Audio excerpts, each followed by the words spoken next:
el manejo de la misma.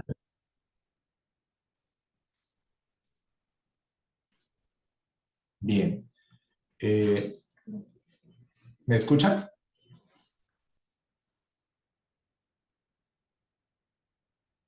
Sí, se escucha bien.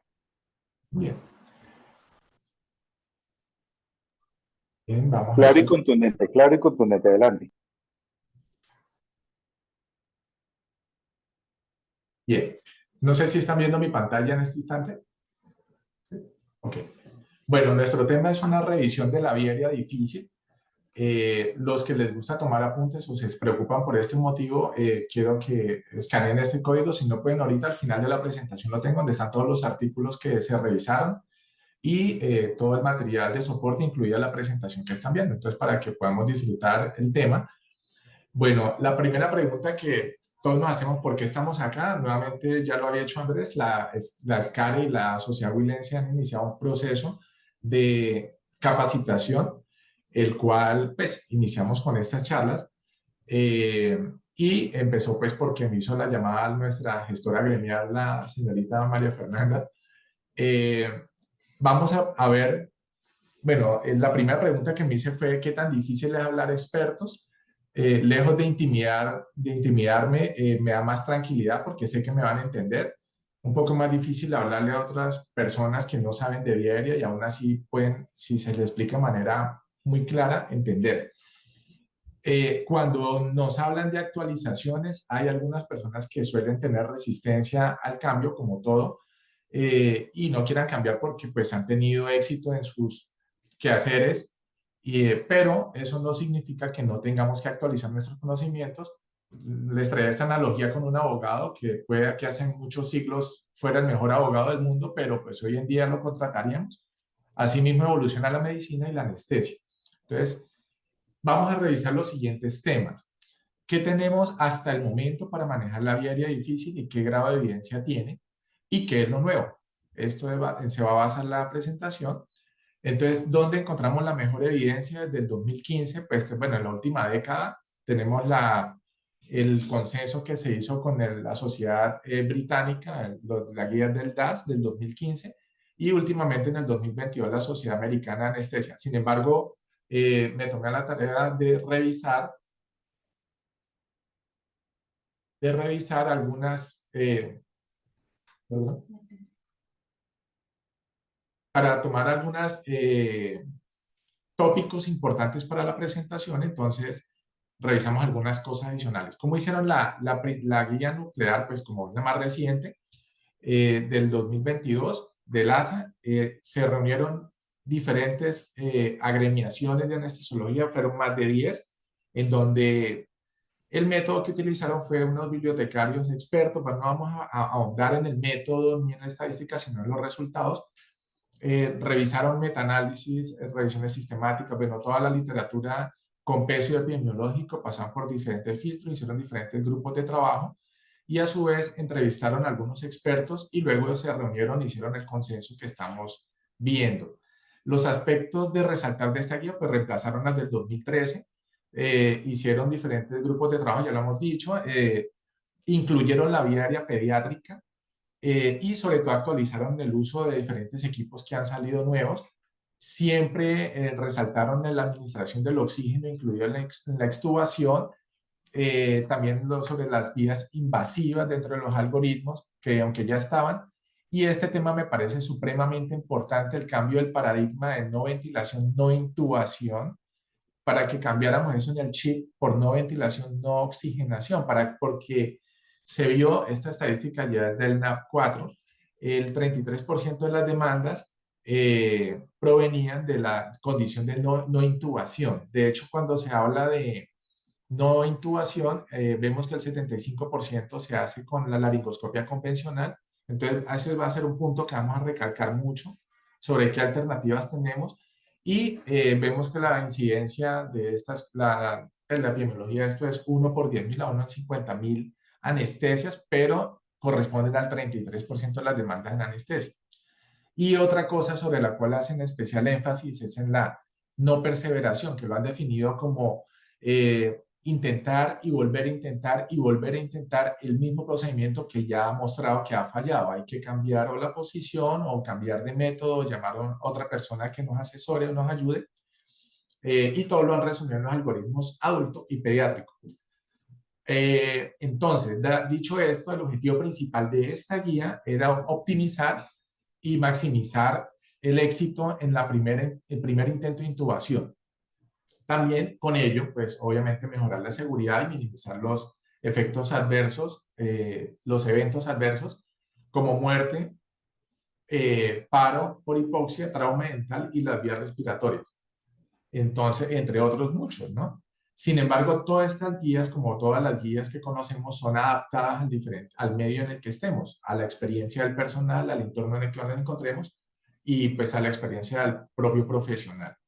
Ya les había dicho, el estudio del NAP4 se realizó en el 2011 en el Reino Unido a través de un año, fueron aproximadamente 309 hospitales, donde se reunió una estadística importante sobre las complicaciones de la anestesia general. Se determinó que el 47% de los problemas relacionados con la correspondían a vía aérea, ya vimos que el 33% era por intubación traqueal, y la tasa de morbilidad 1 por 22.000 casos, pero la mortalidad es 1 por 180.000 casos en la anestesia general. Y dentro de esto ya veíamos el principal problema, aproximadamente es la intubación traqueal. Ahora, cuando esta vía aérea difícil es manejada de manera inadecuada, el 75% acaba en deceso del paciente. Entonces, ya revisando la tabla que nos daba el NAP4, vemos que aquí la presentación sobre, aquí en el denominador, aquí puedo tener un puntero para señalar. Bueno, no importa.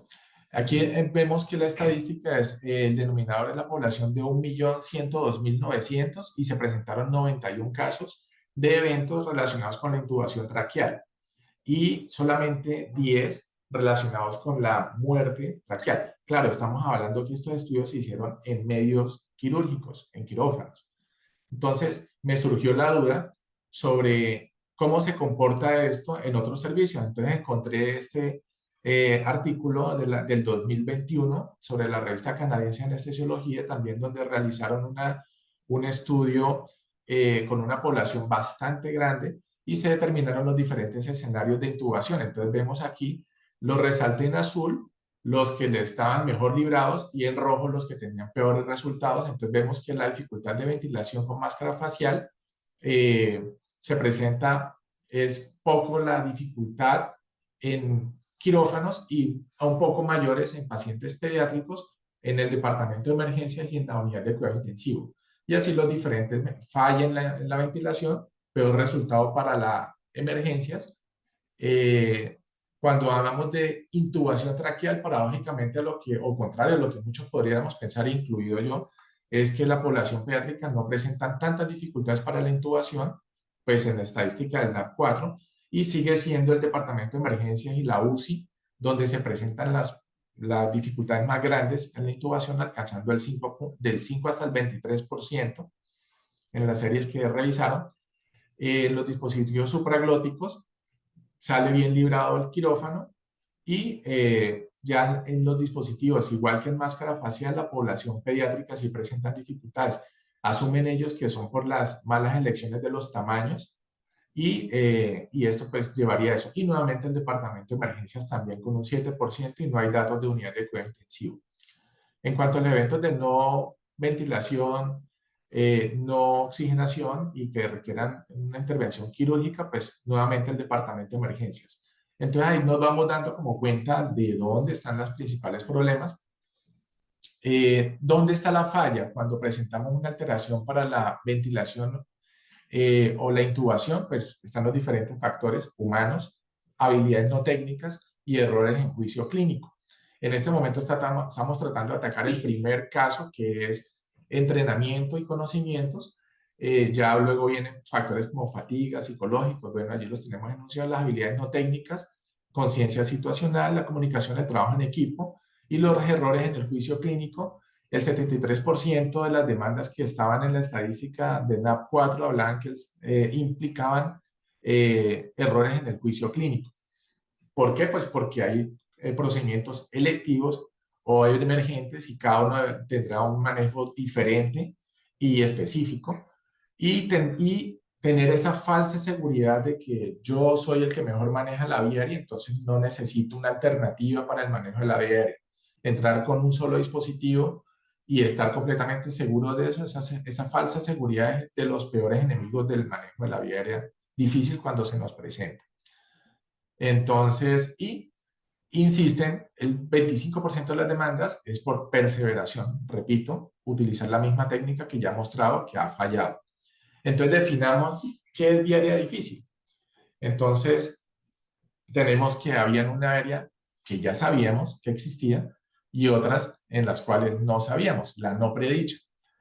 Asimismo, entonces, son cuando esta vía aérea es intervenida o abordada por un especialista de la vía aérea, o sea, un anestesiólogo entrenado, y esa dificultad se presenta con el diferente dispositivo que usemos, bien sea la máscara facial, la intubación orotraqueal, los dispositivos supraglóticos o la intubación quirúrgica. Creo que este último punto es en el de los que más falencias tenemos los especialistas por ser a ese último punto en que casi nunca llegamos. Pero pues se han hecho diferentes talleres para mejorar esto. Eh, También el uso de dispositivos de video, que es la videolaringoscopia, e igual que los dispositivos fibra ópticos han cobrado o han tenido auge en los últimos años. Entonces, dicho esto, vamos a abordar cada uno de los dispositivos, cuáles son los problemas y qué hacer. Entonces, cuando tenemos máscaras faciales, las principales, pues el sello que conlleva una fuga, o hay una alta resistencia, ya sea por causas anatómicas o mal posicionamiento del paciente. Todo, todo dispositivo de los que vamos a ver, se sugiere corroborarlo con capnografía. Bueno, ante los problemas, entonces se sugiere usar la clásica cánula de Guedel o nasofaringia para permeabilizar la vía aérea, mejorar el plano anestésico, incluso considerar, nuevamente les digo, son guías, cada uno evalúa, considerar la relajación, hacer la maniobra de EB. Esta maniobra, la foto que están viendo allí la hice yo, luego de revisar aquí estaba un paciente con un síndrome de Down y tenía una vía aérea difícil, difícil pues por la ventilación, con la maniobra de la C y la E tenía una mala expansión torácica, e hice la maniobra de la EV y mejoró sustancialmente. La teoría de esto es que disminuye la presión sobre el piso de la base de la boca, porque la maniobra de la E, aunque uno la haga sobre el borde de la mandíbula, siempre hay algún grado de presión, y aquí se hace sobre las ramas, y con las eminencias, con la palma de la mano, y con el pulgar hace uno el sello, debe ser a doble mano y otro operador o con la máquina de anestesia. La verdad, la teoría dice que aumenta en promedio 110 mililitros versus la ventilación con la maniobra de la C y la E, y me pareció pues muy bueno el tiempo que llevo usándola. Otra, al igual que con la máscara laringe, subir una rotación lateral 45 grados y usar sonda orogástrica para descomprimir el estómago y liberar las presiones cricoideas si la estamos haciendo en ese momento. Cuando hay laringoscopia, se habla de difícil y fallida, difícil de 1 a 3 intentos. En ese momento, el primer intento hay que cambiar a llamar, a pedir ayuda a alguien con más experiencia o que tenga tanto o más experiencia que uno, hacer un cambio de técnica o de dispositivo. Y si no existe seguimos intentando, se considera fallida después de 3 intentos de laringoscopia. Y entonces viene la reflexión, ¿cuántas veces nosotros intentamos lo mismo y caemos en la perseveración? Cuando hablamos de videolaringoscopia, encontré esta clasificación bastante interesante salió en el 2022 de una revista europea y hablan de la BCI, la videolaringoscopia, la clasificación de intubación por video, y hablan de 3 componentes: la hoja, donde hablan de la hoja Macintosh, que es una hoja curva, pero no tanto, y la hipercurva o la D-Blade. Y la escala POGO, donde habla parte, pues la glotis, la visualización glótica de 25 en 25 en porcentaje, y si esa intubación fue fallida, fácil, difícil o fallida. Entonces da M Macintosh 100% y E fácil. Entonces, ante problemas, tenemos que retirar parcialmente la valva. Siempre recordar que el biolaringoscopio se usa por línea media. Idealmente, sobre todo en las hojas hipercurvas, adaptar la guía a la curvatura de la hoja para que donde vemos con la hoja logremos llegar con el tubo traqueal. Una vez el balón del tubo traqueal toque las cuerdas, retirar la guía 4 centímetros antes de avanzar, y se ha descrito, aunque no es lo más fácil, la inserción simultánea del tubo traqueal y el biolaringoscopio con un aditivo especial, con un aditamento especial que lo estoy mostrando ahí en la fotito, donde la punta del tubo queda donde está la cámara. Entonces no hay necesidad de estar buscando el tubo, sino que de una vez donde vamos viendo va entrando el tubo y luego se desliza. El problema está en sacarlo de esa pinza. No es tan cómodo, pero pues lo describen como una alternativa cuando la situación es complicada. O cambiar de hoja. Si tenemos una hoja Macintosh, cambiar a una hoja hipercurva o viceversa. Cuando tenemos dispositivos supraglóticos, ante problemas, pues ya sabemos es normalmente un mal sello por escoger mal el tamaño o porque está rota y no hemos dado cuenta. Sobre todo eso pasa pues, en personas inexpertas. Y ante problemas, la maniobra de olfateo, mejorar el plano anestésico o incluso usar relajantes neuromusculares porque esto aumenta la resistencia. Si tenemos presión cricoidea, aplicar en ese momento retirarla. Cambiar el tamaño de la máscara cuando no hay buen sello, eso sobre todo a más a población pediátrica, pero en adultos a veces nos quedamos cortos en tamaño, necesitan un tamaño 4 o 5 y no nos damos cuenta y eso presenta fugas y mal sello. La técnica rotacional que vimos de 45 grados en la máscara facial aplica también para la máscara, los dispositivos supraglóticos y ya lo hemos hablado, la inserción vía, bueno, se postula, le digo en lo personal, yo no lo hago de rutina, inserción de dispositivo supraglótico guiado por laringoscopia directa o guiada por videolaringoscopia, describen tasas de éxito del 100% en la ubicación del dispositivo. Entonces, las estrategias de salida es cuando no podemos intubar. Entonces, ¿qué hacemos? Reversión de la relajación neuromuscular para considerar una intubación despierto y evitar la progresión de la no ventilación, no oxigenación. Entonces, ahora vamos a ver cómo decir esa vía aérea difícil. Entonces, lo principal es la auxiliaridad clínica. Si alguien nos dice que tuvo una intubación difícil, creámosle y preparémonos en consecuencia. Igual hay que estar preparado siempre, ¿no? Con el carro Riviera, ya vamos a verlo más adelante. Entonces vemos que el antecedente es el principal factor. Y cuando revisé dónde, pues, la estadística y demás sobre los predictores de la laringoscopia difícil, este artículo está pues, muy bonito, de la revista JAMA en el 2019. Fue una revisión sistemática con 62 estudios, una población de más de 30.000 pacientes, donde se encontró intubación difícil en el 10% y evaluaba todos los diferentes score o métodos de examen para predecir esa vía aérea difícil y miraban qué tan efectivo es en realidad esa predicción. Incluso hablan del score de Wilson, donde hablan sobre la movilidad cervical, el peso del paciente, la movilidad de la mandíbula, retrognatias y tendincias prominentes, y combinar esos diferentes factores no nos dio, ya vamos a ver la tabla, no nos dio, por ejemplo, aquí el score de Wilson está pues, mal catalogado con una sensibilidad del 43% y una especificidad del 95%, aunque es específico, la sensibilidad no supera el test de mordida del labio superior. Y el protruir la mandíbula, entonces son los mejor rankeados en el score y aunque entonces la recomendación grande de esto al final es combine diferentes técnicas de examen semiológico para valorar o predecir la vía aérea difícil. Pero vemos que el test de mordida del labio superior es el que más tenía sensibilidad y especificidad junto con el de protrusión de la mandíbula. Entonces, a tenerlo en cuenta, o pues no sé, depende de cada escuela y eso, le creemos mucho al Malapati y el Cormac es cuando ya tenemos el laringoscopio dentro, entonces ya en realidad no estamos prediciendo nada, nos estamos dando cuenta que es difícil. Así, Fernanda, ¿cómo volver acá arriba?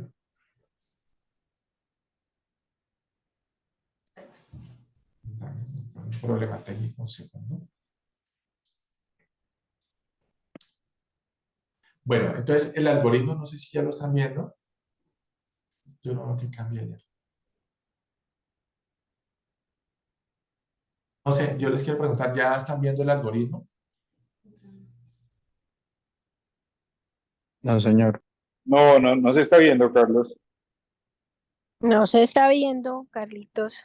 Listo, vamos a tratar aquí porque estamos con retrasos, que yo veo algo aquí y me estoy dando cuenta que ustedes no lo están viendo. Bueno, cuando hablamos del algoritmo de viaria difícil de la ASA, que es nuestro principal, bueno, el más reciente y el más actualizado,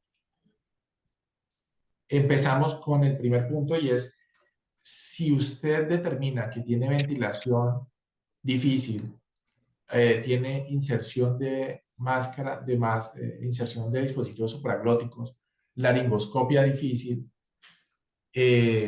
o que tenga riesgo de saturación al paciente, o sospecha de una vía difícil que requiera quizás o deformidades anatómicas que sería mejor una vía invasiva, entonces considere la intubación con el paciente despierto.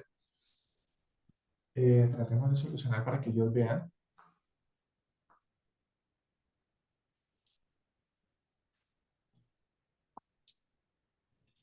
Regálenme unos minutos, unos segundos acá, tratamos de solucionar el problema técnico para que ustedes logren ver el algoritmo, sobre todo que es el punto más álgido por todas las ramas que tiene y nos podamos ubicar y podamos aprovecharlo de mejor manera.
Bueno, les pido mil disculpas por el retraso. Bueno, nuevamente entonces vemos aquí el algoritmo de LASA, ¿ya lo están viendo? Ahora sí. Sí, señor, sí, señor, sí, señor. Bueno, entonces, ante problemas, sugieren que si usted tiene una dificultad para laringoscopia o una dificultad para ventilación, máscara facial, dispositivo supraglótico, riesgo de aspiración, riesgo incrementado de saturación o sospecha de que, como ya les decía, requiere una vía de emergencia, pásese a la intubación con paciente despierto. Estamos hablando de adultos. Si tiene éxito, pues excelente, pero si falla, considerar otras opciones. Entonces, y posponer el caso definitivamente porque no pudimos acceder a esa vía aérea. Si ninguna de esas sospechas la tenemos, nos vamos con la intubación convencional. Si nos va bien, excelente, pero si fallamos, entonces la no perseveración de la que hemos estado hablando. Si ese paciente, a pesar de que todos esos medios fallan, se puede ventilar con máscara facial, confirmado por capnografía, que dicen que debe ser superior a 10, entonces, pues no es una vía aérea emergente y ahí vamos, si limitamos los intentos o consideramos despertar el paciente o considerar otros métodos alternativos para la intubación, como intubación a través de máscara laríngea, usar estiletes, Bonfils, videolaringoscopios, fibrobroncoscopios, o intubación con bujías, bueno, en fin, cualquier otro método que consideremos, siempre y cuando ese paciente pues se podía ventilar. Si la intubación fue fallida, limitamos los intentos, pero la ventilación no es adecuada, entonces consideramos la vía aérea con dispositivos supraglóticos. Si esa vía se puede hacer, no es emergente, pero si el dispositivo supraglótico falla, entonces es una vía emergente y allá hay que hacer la parte quirúrgica. Bueno, aquí estamos viendo el algoritmo pediátrico. En los algoritmos pediátricos, la principal diferencia radica en que si usted sospecha que la laringoscopia va a ser difícil o tiene sospecha de que la máscara facial o dispositivo supraglótico, inmediatamente consideramos consideramos la ventilación despierto, pero bajo sedación, porque estamos hablando de población pediátrica. Entonces, si tenemos éxito, pues excelente, pero si fallamos, considerar otras opciones igual que en el otro algoritmo. Son como las diferencias grandes, la sedación para la intubación con paciente despierto, muy superficial. Obviamente esto, los que trabajamos con población pediátrica, vemos la dificultad de lograr ese plano, pero el niño no se va a dejar hacer una intubación despierto igual que un adulto con explicarle nada. Ya los diferentes métodos en intubación con paciente, bueno, después de la inducción a anestesia, bueno, vámonos a la rama derecha, que no tengo señalador para decirles. No sé. ¿Sí me están viendo? Ok, listo. Entonces, si tenemos la intubación exitosa, pues no hay problema, pero si fallamos, nuevamente limitar los intentos, ¿no? Entonces, la no perseveración, verificamos estar seguros del adecuado plano anestésico, pedir ayuda inmediatamente con el niño, igual que con el adulto, valorar nuevamente esa ventilación y considerar si es posible la inserción de un dispositivo supraglótico. Allí nos hablaban de confirmar siempre con capnografía y si es adecuada, pues vamos adelante, no hay problema, no es una vía emergente y considerar este paciente, limitar los intentos si pasamos es decir, si pasamos a seguir el procedimiento, despertamos y si es imposible, entonces excluir pues los defectos anatómicos, las otras fallas de esa máscara laríngea en ese momento y si es imposible definitivamente, ya no hablamos de marginal ni adecuado, entonces pasarnos a la vía quirúrgica. Cuando hablamos del algoritmo del DAS del 2015, que a mí me parece pues un poco más simple por lo que no es ramificado, hablamos de laringoscopia, dispositivo supraglótico, nuevamente pasarnos a ventilación con máscara facial y si nada de eso es posible, cricotirotomía de urgencia. Cricotiroidotomía de urgencia. Entonces hablan del plan A, que es ventilación con máscara facial e intubación traqueal. Y el plan B, mantener esa oxigenación y ya la inserción de dispositivos supraglóticos.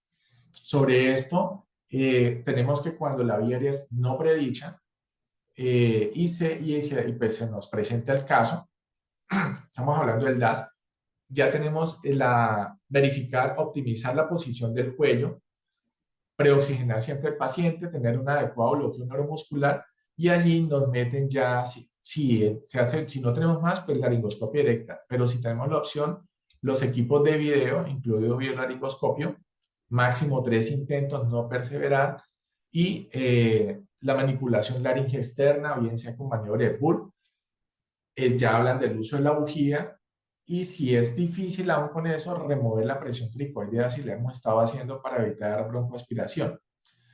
Y allí nuevamente la confirmación capnográfica.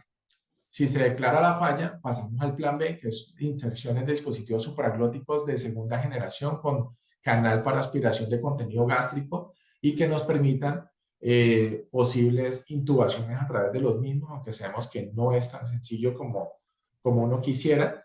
Y el plan C, nuevamente, ventilación con máscara facial y allí uno considera despertar al paciente.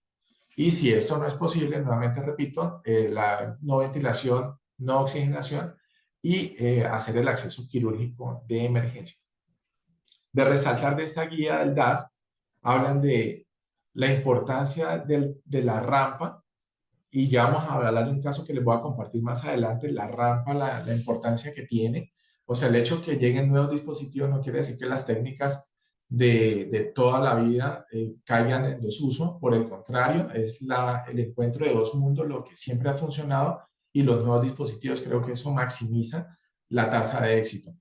Siempre preoxigenar al paciente, la oxigenación apneica cuando los pacientes son de alto riesgo de broncoaspiración, y la importancia del bloqueo neuromuscular. Aquí, en este siguiente tópico, hablan de la importancia de que todos los anestesiólogos seamos unos expertos en el papel de la biolaringoscopia, y que seamos expertos en el uso de la misma.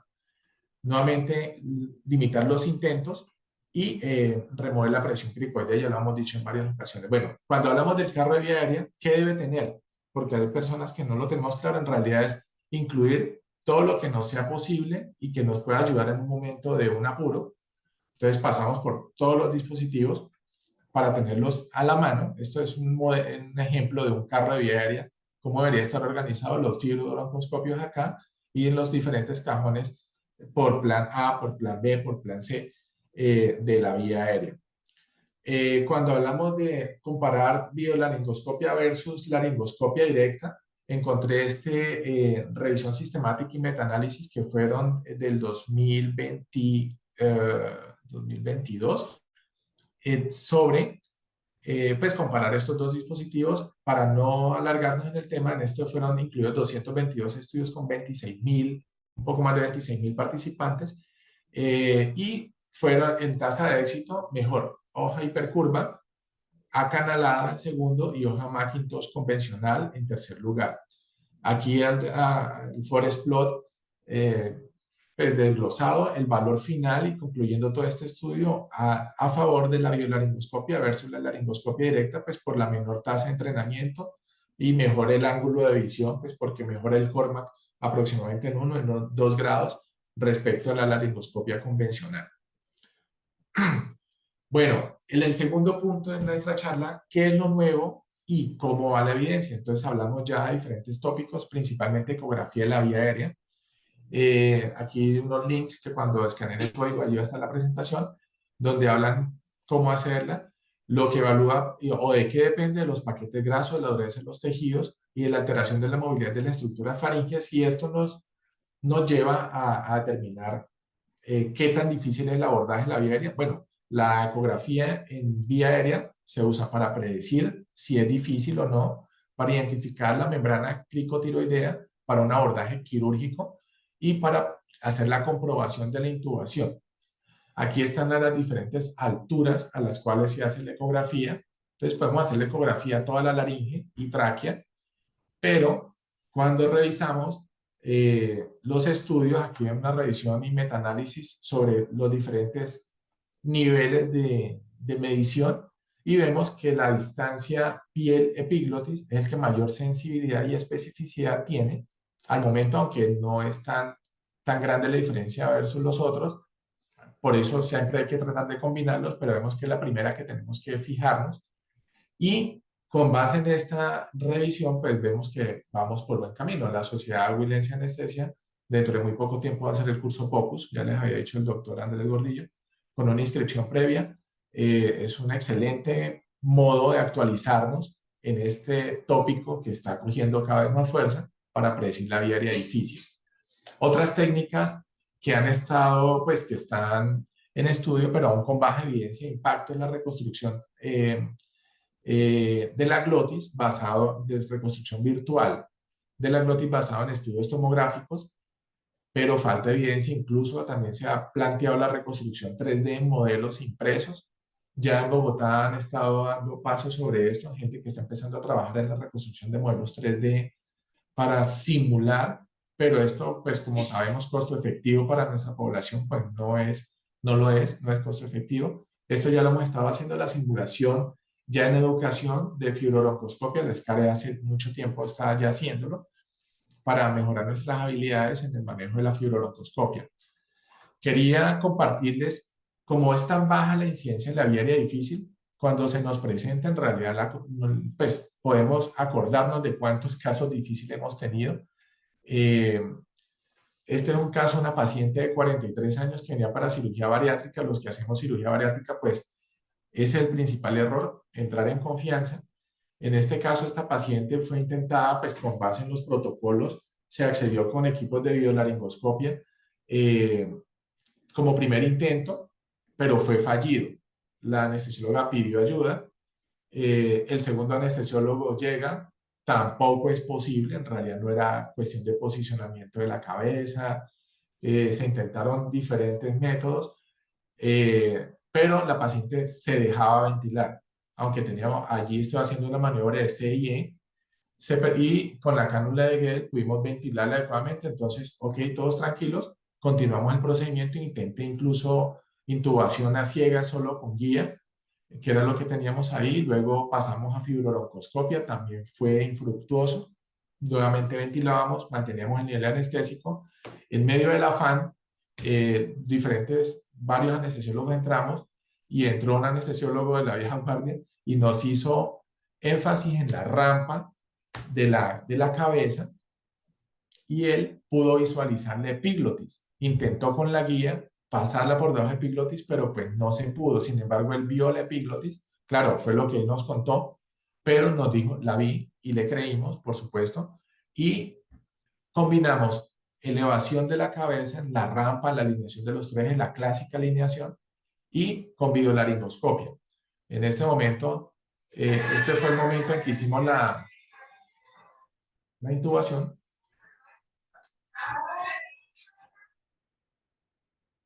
Fueron aproximadamente 30 minutos de vía aérea difícil, que la verdad, este caso ocurrió menos de un mes. Entonces podemos sacar conclusiones grandes. La vía aérea difícil, aunque infrecuente, es altamente mortal. Tenemos que esforzar en detectarla. A veces nos pasamos por alto la valoración de la vía aérea, en la valoración para anestesia, que es supremamente importante y es una causa importante de demanda. Entonces, valórela, valorémosla y escribamos.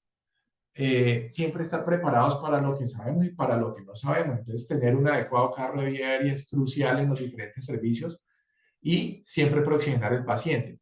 Entonces, hágalo con la que mejor tasa de éxito tenga en el primer intento para tratar de maximizar los resultados que sean favorables.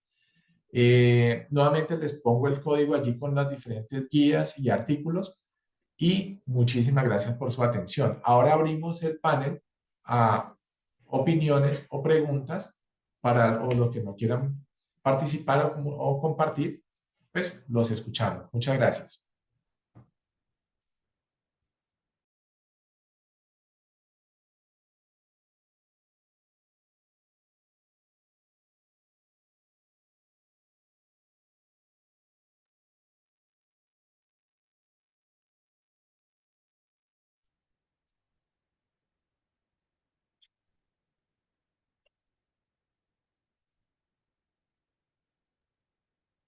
Buenas noches.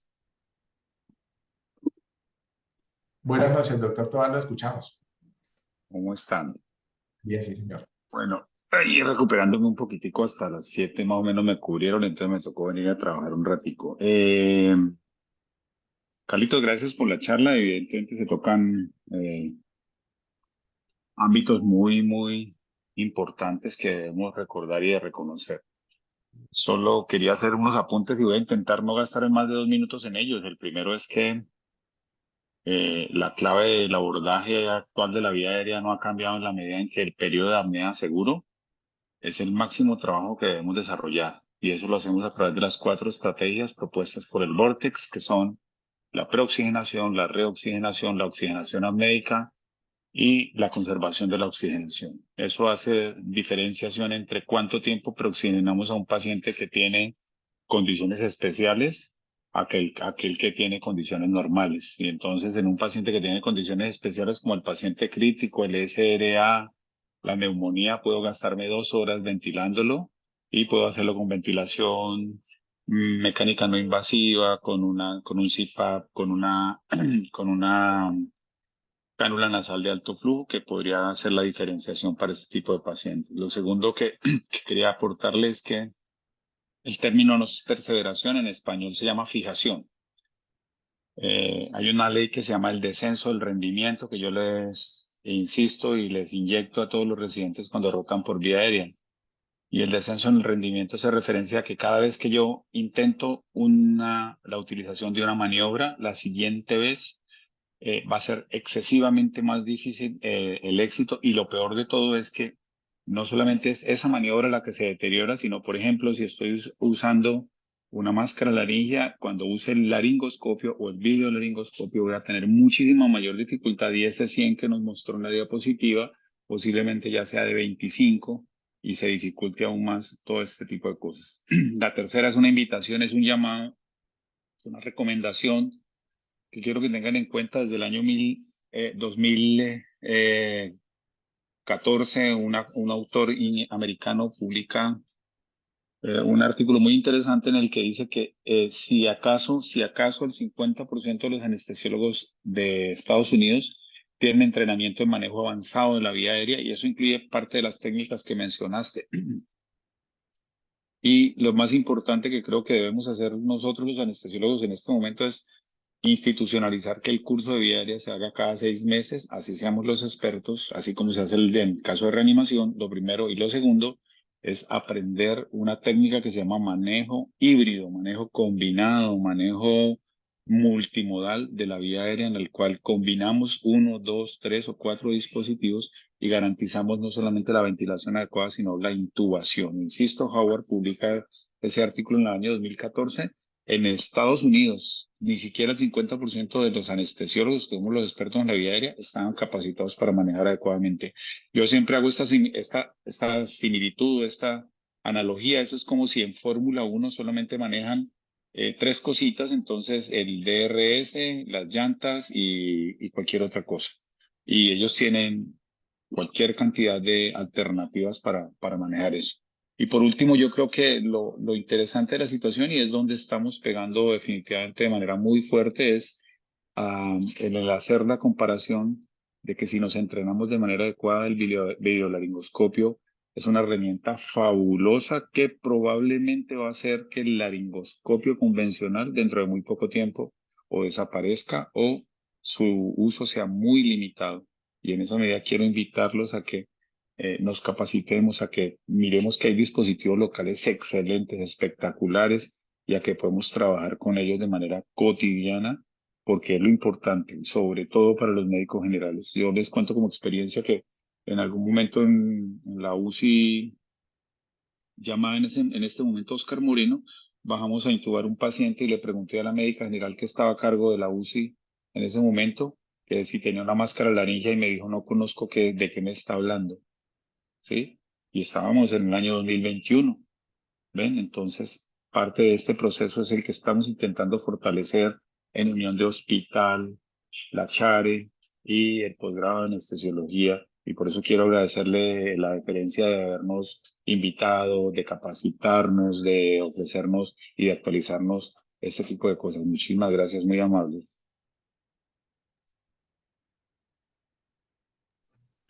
Muchas ¿Alguien más gracias, va a doctor. ¿Alguien más va a tomar la palabra o puedo hacer un comentario? Voy a cerrar mi micrófono. Carlos, retomando parte de lo que dice el doctor Tovar, yo pienso que es muy importante que estas nuevas tecnologías, videolaringoscopios, la recomendación siempre ha sido primero empezar a utilizarlos en normalidad, bajo la, digámoslo, la inducción normal en paciente con, ojalá con vía aérea, una vía aérea normal, para familiarizarnos con los equipos, para que cuando tengamos una emergencia previamente establecida, previamente valorada, no improvisemos. Entonces, esa es una recomendación que he escuchado en varias conferencias y en algunos artículos. No sé usted qué tenga que comentarnos alrededor del número de ejecuciones o no sé, de pronto nos podría ampliar más sobre el uso del biolaringoscopio y cuál debe ser la forma. Sí, Andrés, pues con el uso del videolaringoscopio he tenido una gran experiencia eh, amplia, y la verdad yo lo uso casi para todas mis intubaciones, y también puedo ver a los estudiantes internos, médicos y otros especialistas utilizando por primera vez videolaringoscopio, y la verdad la tasa de éxito Es, pues no le he medido exactamente, pero muy cercana al 100%. De 20 casos fallarán uno, y con asesoría, una explicación bastante corta, se aprende. A diferencia del laringoscopio, presenta ventajas grandes como todos estamos viendo el procedimiento en tiempo real, se pueden hacer ajustes de ángulo de inclinación. Uno de los errores frecuentes es introducirlo demasiado y llegar hasta el esófago, y si uno no está familiarizado con la anatomía interna de la laringe, pues de la orolaringe, pues se va fácilmente al tabique entre la tráquea y el esófago. Entonces hay que retirar un poco el videolaringoscopio, tratar de ceñirnos a la técnica descrita por Macintosh, con la hoja de Macintosh, llegar a bayécula, y pues todo fluye más fácil. La verdad, enseñar videolaringoscopia es mucho más fácil que enseñar una laringoscopia, y nos da más tranquilidad y seguridad a todos. Sí, definitivamente usarlo en los casos eh, fáciles mejora la experiencia y la experticia, para que cuando llegue el caso difícil, pues todo fluya de manera favorable para el paciente y para nosotros. En el caso que les manifestaba, mi compañera pues no podía con videolaringoscopia.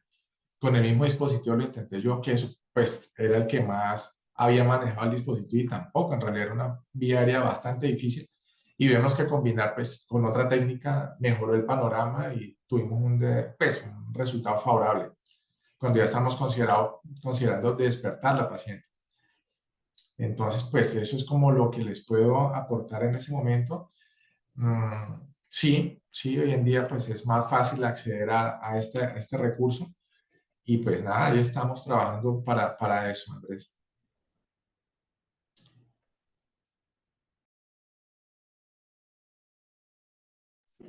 ¿Alguien más tiene alguna apreciación, aporte, pregunta? Buenas noches, Henry Burgos desde Barranquilla.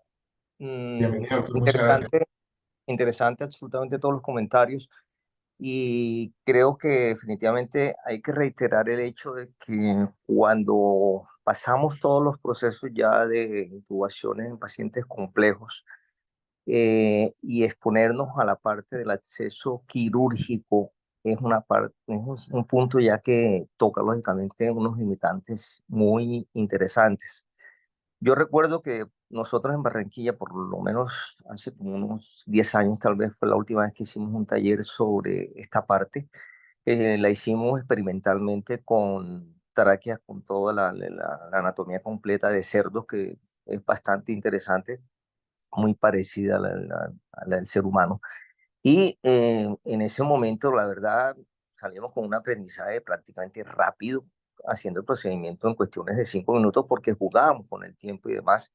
Satisfactorios, pienso que todos salimos muy contentos, pero si hoy por hoy a mí me tocara hacer una invasión quirúrgica, creo que dudaría mucho en los mismos pasos, muy a pesar de que uno trate de leer, pero es que no es lo mismo. Entonces, yo insisto en que esta parte hay que tenerla muy clara, y como ya lo exponían anteriormente, el aprendizaje tiene que ser con cada uno de los dispositivos que se tienen, pero esta parte quirúrgica hay que dejarla totalmente clara, hay que darle una parte de énfasis absolutamente importante, porque hay que dejarla definitivamente como manejo en cualquier momento. Es que me llega a las 4 de la mañana el paciente politraumatizado con un léforo sangrándome la vía aérea, donde no puedo utilizar ningún dispositivo que tenga, y que simplemente ya casi que lo tengo a la mano. Si no tengo el cirujano ahí cerca que me ayude, ¿qué voy a hacer? Y son contados los minutos. Entonces, reitero que esta parte del aprendizaje y el entrenamiento en este sentido debe ser a la orden, casi que obligatorio, como bien lo expusieron, tanto así como reanimación, ¿no? Indiscutiblemente. Sí, doctor, muchas gracias por la intervención, y gracias por estar conectado. Hace poco, casualmente aquí en Neiva, hemos estado dando como pasos, y se hizo sobre el abordaje quirúrgico en tráqueas de cerdo, igual que la experiencia que ustedes tuvieron, pero como decía el doctor Tovar, hay que estar repitiendo los procesos para que o refresquemos conocimientos o nos reentrenemos, porque como sabemos que no es algo muy frecuente. Y ahora, articulado con lo de la ecografía, la identificación de la membrana cricotiroidea, que todo el mundo pues no tiene un cuello así, pero son unas cuellos bastante voluminosos, que los tejidos impiden completamente la identificación por palpación. La ecografía cobra importancia al darnos seguridad sobre dónde estaríamos abordando en caso de requerirlo. Entonces, creo que todos esos conocimientos tienen que ir articulados: ecografía, acceso quirúrgico, y esas destrezas nos van a permitir pues, llegar a ese último escalón, que creo que es en el que todos fallamos. Y fallan los de otros países, nosotros creo que andamos igual, ese acceso quirúrgico, y la ecografía nos daría ese punto de seguridad para ese abordaje. Está levantando la mano el doctor Vidal. ¿Lo escuchamos, doctor?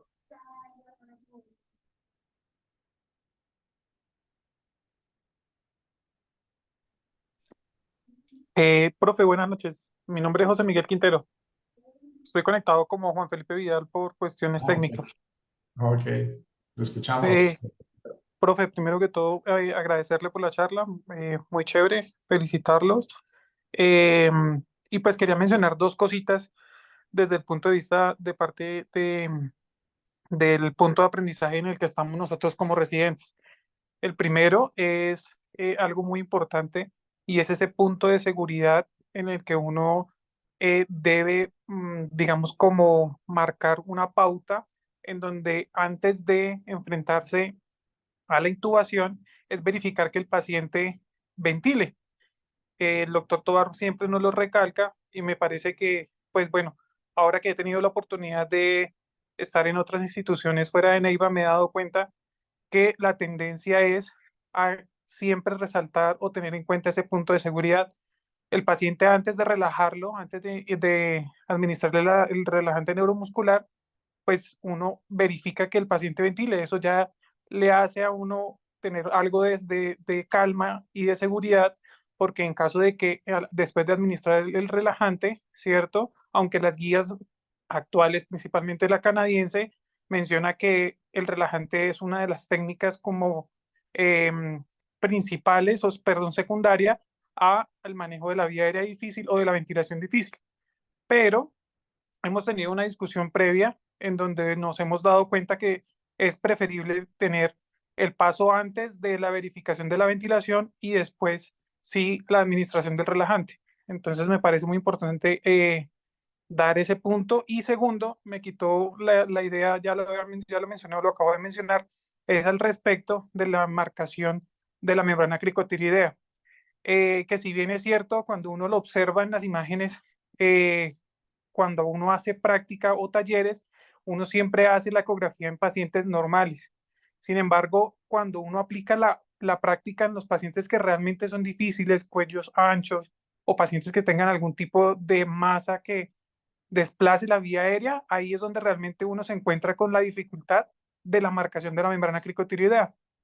¿Cómo se soluciona eso?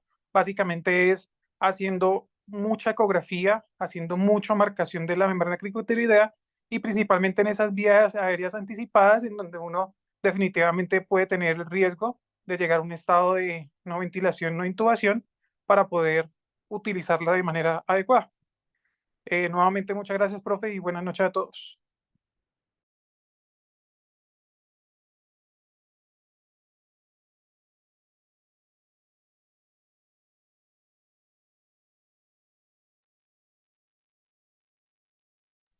Bueno, muchas gracias, José Miguel.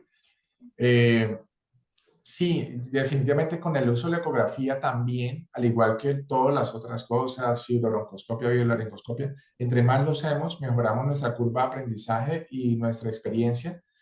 Definitivamente, claro, los talleres de vía aérea y en ecografía nos ponen un modelo con un cuello perfecto, pero ese es el punto de inicio para que en nuestra práctica clínica, donde tenemos acceso al ecógrafo, donde tenemos el paciente obeso, le hagamos el barrido y vamos entrenándonos en esos pacientes difíciles, que en ese momento no lo son, pero cuando se nos presente, mejorar nuestra tasa de éxito de esos procedimientos. Entonces, en realidad yo no lo veo difícil. Creo que estos talleres con modelo paciente convencional son importantes como punto de partida, pero allí para adelante tenemos, al igual que con la anestesia regional y otras tantas cosas, por cogerle gusto y por nuestra propia cuenta, hacer más casos para mejorar esa curva de aprendizaje.